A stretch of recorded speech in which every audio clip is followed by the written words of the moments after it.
Ek is altyd mal oor Bun & Bunny, sulke lekker ligte vermaak. Maar nou is 'n bietjie vermaak van 'n ander tipe en ons gesels vanoggend motors saam met die twee motorentoesiaste van OverdriveTV.co.za, Gavin en Chiro, en ons bespreek vanoggend die twee splinternuwe hybrid motors van Honda en Lexus. Good morning, guys. Welcome to Expresso. Morning, Ian. Thanks very much. Nice. So two interesting cars on the list this morning. Absolutely, yeah. We've been driving the future recently, if that makes sense. And I'm going to talk about the Honda CRZ, which is the first thing that strikes you the car. I mean, we were talking off air how cool it looks generally from the outside, but on the inside, I mean, the instrument panel is absolutely incredible. It looks like a prop from that movie Tron. There's a kind of, the speedometer sort of hovers a bit away from you in the mid-distance. All the kind of lights come at you. It's got this cool blue... Like a spaceship, man. Yeah. Absolutely. It's got this cool blue glow about it. But that's not the only bit of impressive technology on the car. Obviously, it is a hybrid, as you mentioned. And what essentially this car does, its system's slightly different to the Lexus Chiro is going to be talking about, is that the electric and the petrol engine work in unison with each other. Okay, so they're not separate. No, exactly. They just kind of work together. And you can't even notice when it goes from charge to petrol mode. Wow. It's so seamless. So you basically just drive it like a normal car. Having said that, it's got a stop-start system, which some of our viewers might be familiar with, which is essentially when you get to a light to save the planet, the car cuts the engine out. So, and we drove the Audi A1, which we spoke about last week, which is its stop-start system was wonderful because you got to the lights, dipped the clutch, and the engine just cut, and then when you start up again, you hardly notice and you're off again. With Honda, it seems that you have to dip the clutch all the way into the footwell, so it clicks to the bottom, which is an unnatural thing to go that far down on the clutch. The engine stops, and then when you try to start again, it feels like you have to repeat the process. So it just feels like you've stalled at the lights, which is essentially what you have done. And then the engine decides to start up again, and then you're off. So it's a little bit unnerving, but like anything, as we say, we only have these cars for a week, so I'm sure it's something that you would get used to. But also, being Japanese, it's a car that does reward you for hard work. If you're driving economically, a green leaf appears. Nice. Not a whole tree. You're not doing that much good to the planet. Just a leaf. So you're saving the planet one leaf at a time by driving conservatively. And I mean, it really is a cool car. It's, again, the performance is not terribly boring to drive. It's a sporty car. It's very sporty, and it looks incredible. It's got a wonderful sound system. So if you enjoy your music really loud, it's got a custom-made subwoofer in it. So it's it's got some sound going there because you can't hear the electric motors. You may as well listen to something else. And it truly is a great car. The only problem is they say it's a 2+2. The only thing you could fit in the back is Paris Hilton's dog, possibly, and maybe a small bag of shopping because you can't fit anyone else in the back. Okay, so the rear space is a little bit compromised. But again, I think for the target market, it's about 300k. So you'd have to have your rather wealthy parents. But I don't think it's meant to carry a lot of stuff anyway. No, exactly.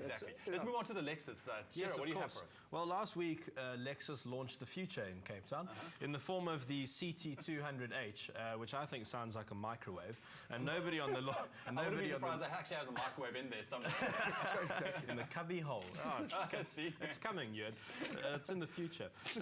So last week I got to sample that, and the thing is, this is basically Lexus is owned by Toyota, so they've been very clever and they've made a Prius for people who can't stand the idea of having a Prius. So it steals all the bits from that car and puts them in something which looks a lot like your normal hot hatch, like a Golf GTI or a Ford Focus ST. The thing is, it doesn't have the go to match the show. Okay. And I don't mind that. Not every car has to tear your face off, you know. Exactly. It's not important. But the thing is, don't make it look like it's been designed by a Japanese teenager while he was high on video games. I just think the car looks incredible. It just doesn't go like it should. Okay. You know, the thing about it is it's an incredible device. I don't know if it's a great car so much. The hybrid system's amazing, and I realize that most of South Africa has just woken up. So I'm going to try to do this in one sentence, if you'll permit me. Okay. It's basically got an electric motor on the gearbox, and when you're accelerating, it's used as an engine, and when you're not accelerating, it's used as a generator.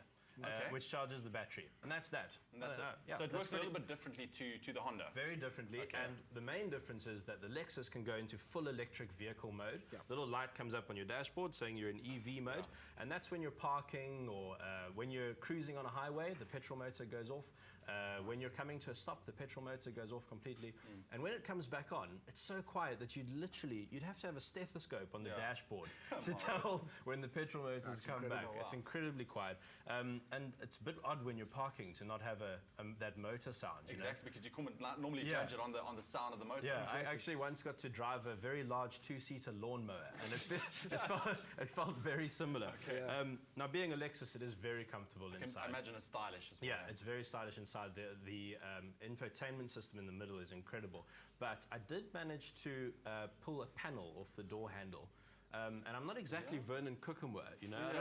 I don't have sort of They've got these ripping cars apart. I don't think it's not that it's cheaply made. It's just that it's badly designed. And the thing is, a door handle is going to have to be used, you know, hundreds of thousands of times in the car's lifespan. And when I showed the Lexus people, they obviously had a mild heart attack. Sure. Let's quickly price tags of these two vehicles. Okay, cool. Normally they go expensive. So the Honda is going to come in about 300,000 rand. So again, it's a small car for that amount of money. And the Lexus starts at 350. Yeah, 343 for the Lexus, and if you're brave, you can go all the way up to 450,000. Okay. So yeah, if you want the sport model and you want more options and all the rest of it. Well, I'll big up to the two companies, you know, trying to make it a greener world there. But I must say, I'll definitely choose the Honda. Much more me sporty, too. much more mild. The Honda's really cool. Sorry, Chiro, no offense. I think I agree with you this anyway. Guys, thank you so much for joining us this morning. Let us know on Facebook what you think of these two cars. Write to us, either Lexus or the Honda. Which one would you prefer? But right now, over to Katlego, and he's got some news on a cool competition and also some news on the DVD Rango available at CNA.